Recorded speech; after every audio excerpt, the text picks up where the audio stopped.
Hello विद्यार्थी मित्रों, हूँ धार्मिक सर। आप જોઈ રહ્યા છો સોલ્યુબલ સાયન્સ યુટ્યુબ ચેનલ। આજે ધોરણ 10 વિજ્ઞાનની અંદર પ્રકરણ નંબર 2 એસિડ બેઝ અને ક્ષારની અંદર આગળ વાત કરીશું નવા ટોપિક સાથે। આ ચેપ્ટરનો 5મો ભાગ આપણે જોઈએ। ક્ષાર પરિવારનો અર્થ લખો અને સોડિયમ ક્ષાર, ક્લોરાઇડ ક્ષાર, મેગ્નેશિયમ ક્ષાર परिवारना बे उदाहरण आपो। तो क्षार परिवार कोने कहेवाय?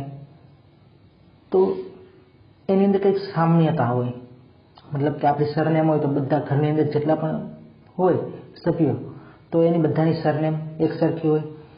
तो तेवी ज रीते परिवार एक शब्द आपणे अहींया आप्यो छे तो एनो मतलब एवो थशे तो एनी अंदर धन आयन का सरखो हशे अथवा तो ऋण आयन सरखो हशे। जे कई आपणे क्षारना उदाहरण जोईशुं अहींया तो एनी अंदर धन आयन के ऋण आयन बेमांथी कोई एक सामान्य जोवा मळशे। तो क्षार एटले पहेला तो ए वात करी लईए तो क्षार जे छे ए मोटा भागे पाणीमां द्राव्य होय छे। मोटा भागना क्षार जे छे ए स्वभावे तटस्थ होय छे। आगळ वात करीए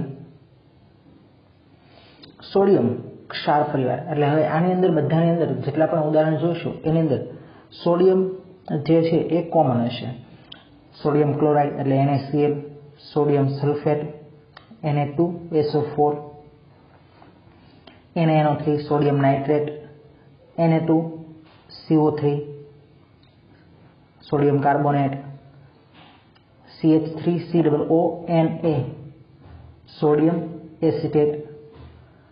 આવી જ રીતે તમે पोटेशियम क्षार परिवारना उदाहरण पण लखी शको। Same to same calcium chloride K2SO4, KNO3, K2CO3, CH3COOK potassium acetate एनु नाम बनशे। बाकी अहींया पोटेशियमने अनुलक्षीने नाम बनावीए तो potassium chloride, potassium sulphate, potassium nitrate, potassium carbonate, potassium acetate, CH3COO जे छे एने एसिटेट कहेवाशे। बीजुं अहींया धन मूलक अने ऋण मूलकनी वात करीए एटले धन आयन अने ऋण आयन कया कया छे एनी वात करीए तो NaCl ની અંદર Na+Cl- હશે। એ જ રીતના SO4 -2 હશે, NO3 -1 હશે, કાર્બોનેટ જે છે CO3 -2 આવશે। પહેલા ચેપ્ટરની અંદર આપણે જ્યારે વાત કરીશું અને ફરીથી આ બધા જે ધન આયન અને ઋણ આયન છે એની વાત આવશે। આગળ જે ક્લોરાઇડ ક્ષાર પરિવારના ઉદાહરણ તો જેની અંદર ક્લોરાઇડ કોમન હશે જેમ કે sodium chloride, potassium chloride, calcium chloride અને મેગ્નેશિયમ ક્લોરાઇડ। એક વાત તમે અહીંયા યાદ રાખી શકો, જેટલા પણ સોડિયમના ક્ષાર હશે એ રીતના પોટેશિયમના ક્ષાર બનશે એવા સૂત્ર ધરાવતા, જેવી રીતે કેલ્શિયમના ક્ષાર બનતા હોય છે સૂત્ર ધરાવતા, અણુસૂત્ર ધરાવતા, એ જ અણુસૂત્રમાં કેલ્શિયમની જગ્યાએ તમે મેગ્નેશિયમ લખીને પણ એ સૂત્ર બનાવી શકો। ત્યારબાદ મેગ્નેશિયમ ક્ષાર પરિવારના ઉદાહરણ MgCl2, MgSO4 આવી રીતે તમે ક્ષાર પરિવારના ઉદાહરણ લખી શકો છો। આગળ વાત કરીએ તટસ્થ ક્ષાર કયા કયા છે, એસિડિક ક્ષાર કયા કયા છે અને બેઝિક ક્ષાર કયા કયા છે અને તેના pH ના મૂલ્ય જે છે એ પણ વાત કરીએ। તો નોર્મલી બે ભાગ પાડી દઈએ, પ્રબળ અને નિર્બળ। તો પ્રબળ જે એસિડ હતા એની વાત આપણે કરીએ કે જે આયનીકરણ પામીને વધુ H+ આયન કે OH- આયન આપતા હોય એ પ્રબળ હતા। એ રીતે પાણીની અંદર આયનીકરણ પામે જે ઓછા H+ આયન ઉત્પન્ન કરતા હોય અથવા તો OH- આયન ઉત્પન્ન કરતા હોય તો એને આપણે નિર્બળ વિભાગની અંદર વિભાજિત કર્યા હતા। તો પ્રબળ અને નિર્બળ આ બંને ભાગ આપને ઓલરેડી યાદ છે, એના આધારે જ આપણે ક્ષાર જે છે એનો પણ પ્રકાર પાડી શકીએ। તો તટસ્થ ક્ષાર કોને કહેવાશે? તો પ્રબળ એસિડ પણ પ્રબળ હશે અને બેઝ પણ પ્રબળ હશે। આ બંને એસિડ અને બેઝ વચ્ચે પ્રક્રિયા થાય તો એ જે ક્ષાર મળશે એ ક્ષાર જે છે એ તટસ્થ છે અને તટસ્થ એટલે pH નું મૂલ્ય 7। ત્યારબાદ પ્રબળ એસિડ અને નિર્બળ બેઝ. તો પ્રબળ જે હશે ને એનું પ્રભુત્વ વધારે હશે. તો અહીંયા પ્રબળ એસિડ હોવાથી ક્ષાર કેવો બનશે? એસિડિક ક્ષાર જે હોય એની pH 7 કરતાં ઓછી હોય. એવી જ રીતે આગળ વાત કરીએ પ્રબળ બેઝ અને નિર્બળ એસિડ. તો અહીંયા પ્રબળ જે છે એનું પ્રભુત્વ જો બેઝનું વધારે થશે તો એ જે ક્ષાર બનશે એ ક્ષાર બેઝિક કહેવાશે.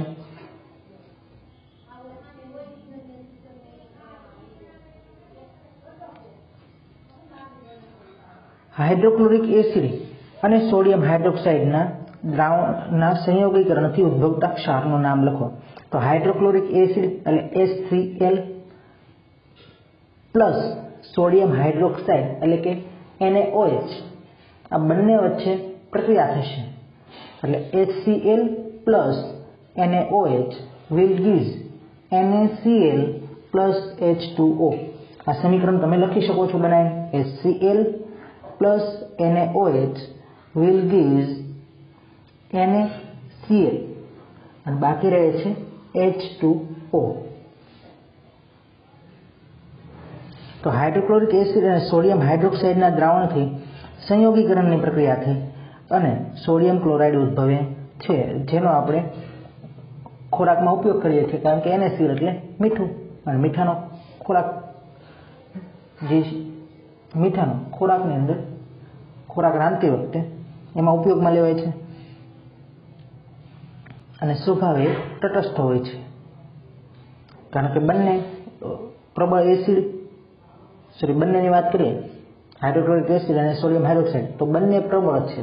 એક પ્રબળ એસિડ છે, બીજું પ્રબળ બેઝ છે. તો આપણે આગળ વાત કરીએ કે પ્રબળ એસિડ અને પ્રબળ બેઝ વચ્ચે પ્રક્રિયા થઈને જે ક્ષાર બને એ ક્ષાર સ્વભાવે તટસ્થ હોય, તેમની pH એ 7 હોય. આગળ વાત કરીએ નવા પ્રશ્નની. દરિયાના પાણીમાં ઓગળેલા ક્ષારો જણાવો. તો દરિયાના પાણીમાં મુખ્ય ક્ષારો એટલે કે sodium chloride, potassium chloride, sodium bromide, potassium bromide, magnesium bromide અને સોડિયમ આયોડેટ. આયોડિનના 2 અણુ જોડાયેલા છે I2 એટલે એને કહેવાશે સોડિયમ આયોડેટ. આગળ વાત કરીએ ખનિજ ક્ષાર રોક સોલ્ટ ઇંગ્લિશમાં કહેવાશે. કોને કહે છે? દરિયામાં ઓગળેલા દ્રાવ્ય ક્ષારોને ઘન ક્ષારમાં નિક્ષેપિત કરતા મોટા ભાગના સ્ફટિકો અશુદ્ધિના કારણે કથ્થઈ રંગના બની જાય અને જેને ખનિજ ક્ષાર રોક સોલ્ટ કહે છે. આપણે જ્યાં સિંધો મીઠું આવે છે એ સિંધો મીઠુંનો રંગ તમે જોજો એકદમ વ્હાઈટ નહીં હોય, થોડું જ કથ્થાઈ રંગના જેવો થઈ જાય. બરાબર, આ ખાલી જસ્ટ ઉદાહરણ છે. દરેક ક્ષાર જે છે એ ઘન ક્ષારમાં એટલે કે ઘન અવસ્થામાં એને રૂપાંતરિત કરવામાં આવે તો મોટા ભાગના સ્ફટિકો હોય એની વચ્ચે અશુદ્ધિ રહેલી હોય અને અશુદ્ધિના કારણે એનો રંગ જે છે એ કથ્થાઈ રંગનો જોવા મળતો હોય છે. દરિયાની રેતી તમે જોઈ હશે એવો રંગ જે છે એ ખનિજ ક્ષારનો જોવા મળે છે. નોંધ લખો સોડિયમ હાઇડ્રોક્સાઇડ NaOH. તો સોડિયમ હાઇડ્રોક્સાઇડના જલીય દ્રાવણ એટલે એની અંદર પાણીની હાજરી હોય. સોડિયમ ક્લોરાઇડના જલીય દ્રાવણનું વિદ્યુત વિભાજન કરતા એનોડ પાસે ક્લોરીન વાયુ મુક્ત થાય છે, જ્યારે કેથોડ પાસે હાઇડ્રોજન વાયુ મુક્ત થાય છે. હવે વિદ્યુત વિભાજન કરવું એટલે એક બીકર લેવામાં આવે. બરાબર, અહીંયા સાઈડમાં તમે જોઈ શકો છો. તો એની અંદર પાણી ભરેલું હોય. બરાબર, એની અંદર મીઠું ઉમેરી દેવાનું એટલે NaCl થયું. હવે આ બંનેનું દ્રાવણ જે બન્યું એને મીઠાનું જલીય દ્રાવણ કહેવાશે, તે સોડિયમ ક્લોરાઇડનું જલીય દ્રાવણ. હવે બંનેની અંદર એક રચના ડૂબાડવામાં આવે છે. જો એનોડ, બેટરી અને કેથોડ, આટલી વસ્તુ જે છે એમાં એનોડ અને કેથોડ દ્રાવણની અંદર ડૂબાડવામાં આવશે. બેટરી બહારની તરફ રહેશે. હવે જ્યારે તમે બેટરીની સ્વિચ જે લગાવેલી હોય છે એ શરૂ કરો એટલે એમાં વિદ્યુત વિભાજન થાય. વિદ્યુત વિભાજન એટલે આયનો જે હોય એ છૂટા પડે. NaCl હોય તો Na+, Cl-. એ રીતના H2O પાણી જે છે એમાં H+, OH माइनस। आ रीतना जे आयनो हशे ए छूटा पड़शे एने आयनीकरण कहेवाशे। तो आपणे समीकरण जोईए 2NaCl plus 2H2O will give 2NaOH plus Cl2 plus H2। Sodium क्लोराइडना जलीय द्रावणों विद्युत विभाजन करता आपने सोडियम हाइड्रोक्साइड प्लस एनोड पर क्लोरीन वायु कैथोड पर हाइड्रोजन वायु मळे छे। हवे अहींया याद राखवुं तो कई रीते राखवुं? एनोड एटले प्लस धन ध्रुव कहेवाय, कैथोड एटले माइनस ऋण ध्रुव कहेवाय, बराबर। तो हवे आपणे अहींया नॉर्मली बात करी शकीए क्लोरीन जे छे ए माइनस होय, क्लोरीन जे छे ए माइनस आयन छे Cl माइनस। ए रीतना हाइड्रोजन छे ए प्लस आयन छे H प्लस। तो बंने एकबीजाना विरुद्ध तरफ आकर्षाय, बराबर। प्लस होय तो माइनस ने आकर्षे, माइनस होय तो प्लस नु आकर्षण दर्शावता होय छे। तो एनोड प्लस छे तो एना तरफ कोण गति करीने आवशे? क्लोरीन आवशे। ए रीतना कैथोड माइनस होवाथी એટલે કે ઋણ ધ્રુવ હોવાથી તો એના તરફ ધન આયન આવશે। ધન આયન તરીકે હાઇડ્રોજન છે તો હાઇડ્રોજન ગતિ કરીને ત્યાં આવશે। तो एनोड पर कयो वायु उत्पन्न थशे? क्लोरीन आवे छे तो क्लोरीन वायु उत्पन्न थशे। कैथोड पासे कोण आकर्षाय छे? हाइड्रोजन। तो त्यां कयो वायु उत्पन्न थशे? हाइड्रोजन वायु उत्पन्न थशे। आ पद्धतिनी अंदर क्लोरीन उत्पन्न थाय छे। बीजू NaOH छे एनो कहेवाय आल्कली, बराबर। आपणे आगे पण वात करी थी आल्कली बेઝ कोने कहेवाय एना विषे वात करी थी। एनी अंदर उदाहरण पण आप्युं हतुं मैं कि सोडियम हाइड्रोक्साइड जे छे ए आल्कली कहेवाशे। NaOH ने केवो छे आ बंने उदाहरण आपेला।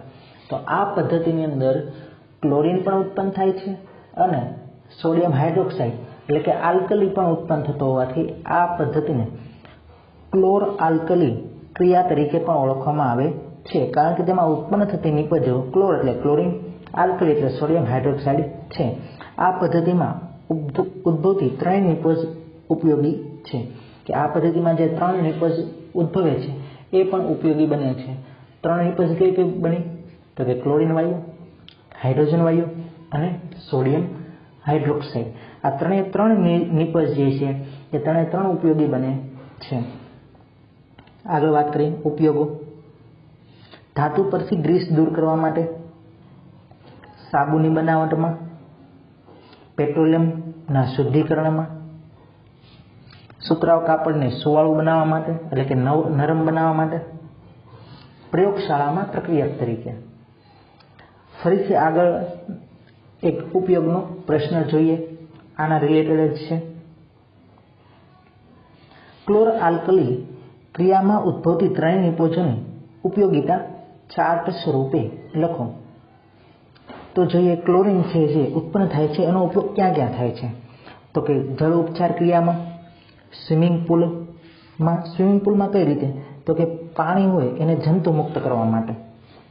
आपणे नॉर्मली जे पाणी आवे छे घरनी अंदर तो एनी अंदर क्लोरीननी स्मेल आवती होय छे। ए जे म्युनिसिपालिटी जे छे एनुं पाणी जे आवतुं एमां क्लोरीननी स्मेल आवती होय छे। तमे पीवो એટલે તમને ખબર પડી જાય કે આ ક્લોરીન વાળું પાણી છે। ક્લોરીન પાણીની અંદર એટલે ઉમેરવામાં જેથી કરીને એની અંદર રહેલા બેક્ટેરિયા, વાયરસ કે કોઈ પણ સૂક્ષ્મ જીવાણુ હોય જે સ્વાસ્થ્ય માટે હાનિકારક હોય એનો નાશ થઈ જાય અને પાણી જે શુદ્ધ રહે।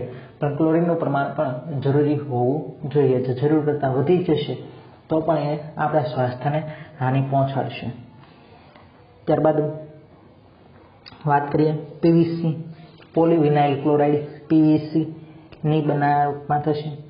સંક્રમણ હારકો CFC એટલે કે ક્લોરોફ્લોરોકાર્બનની બનાવટમાં અને કીટનાશકોની બનાવટમાં ક્લોરીનનો ઉપયોગ થાય છે। ત્યારબાદ બળતણ, मार्गरीन। मार्गरीन शब्द ए तमने नवो लागशे, परंतु एक वनस्पति तेलमांथी बनाववामां आवतुं बटर એટલે કે માખણ જેવો પદાર્થ છે જે તમે બ્રેડ ઉપર લગાવીને ખાઈ શકો।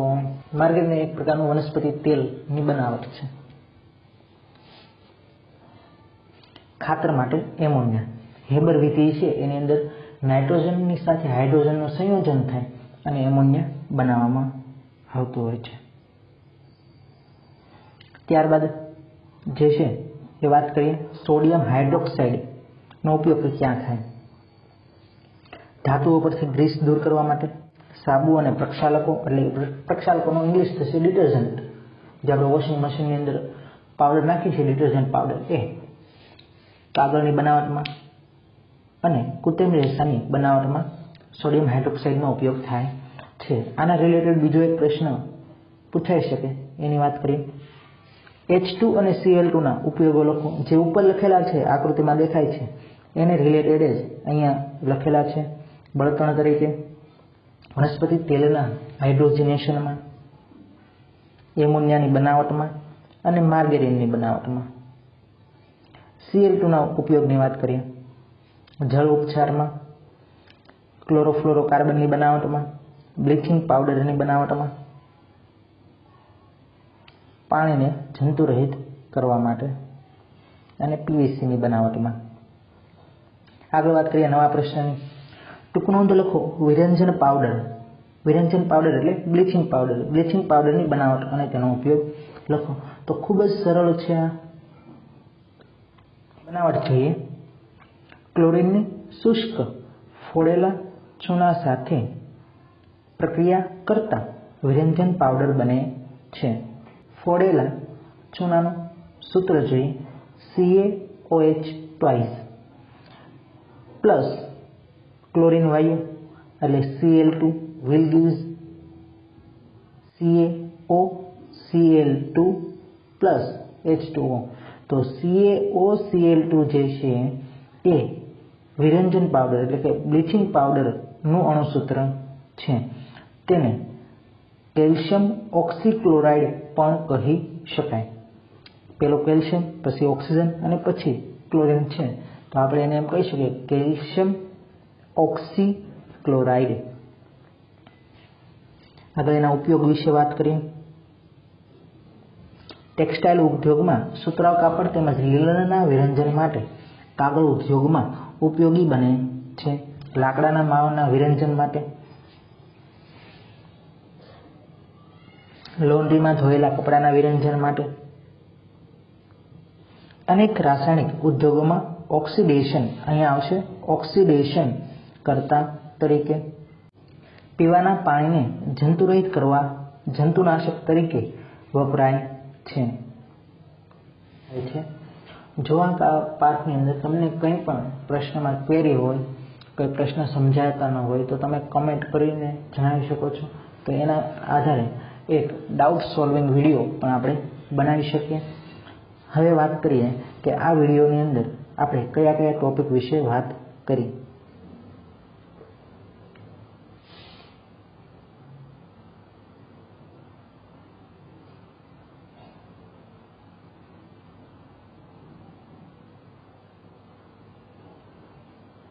ક્ષાર પરિવાર, તટસ્થ ક્ષાર કયા કયા, એસિડિક ક્ષાર કયા, બેઝિક ક્ષાર કયા, તેની વિશે વાત કરી। ત્યારબાદ મીઠું, એનો ઉપયોગ કઈ રીતે બનાવવામાં આવે છે તેના વિશે વાત કરી।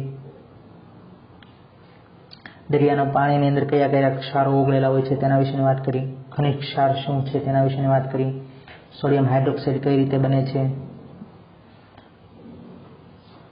આકૃતિ સમજ્યા હતા। ત્યારબાદ ક્લોરો આલ્કલી પદ્ધતિ શું કામ કહેવામાં આવે છે, તેના ઉપયોગો શું શું છે તેના વિશે વાત કરી।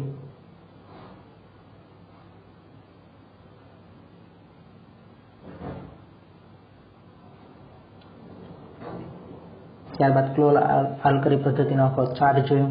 હાઇડ્રોજન અને ક્લોરીનના ઉપયોગો વ્યક્તિગત રીતે આપણે વાત કરી।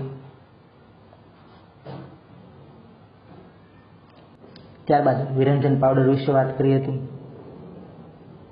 તેની બનાવટ, તેના ઉપયોગો, કેલ્શિયમ ઓક્સીક્લોરાઇડનું સૂત્ર યાદ રાખ્યું હતું, ક્યાં ક્યાં ઉપયોગ થાય છે તે જોયા।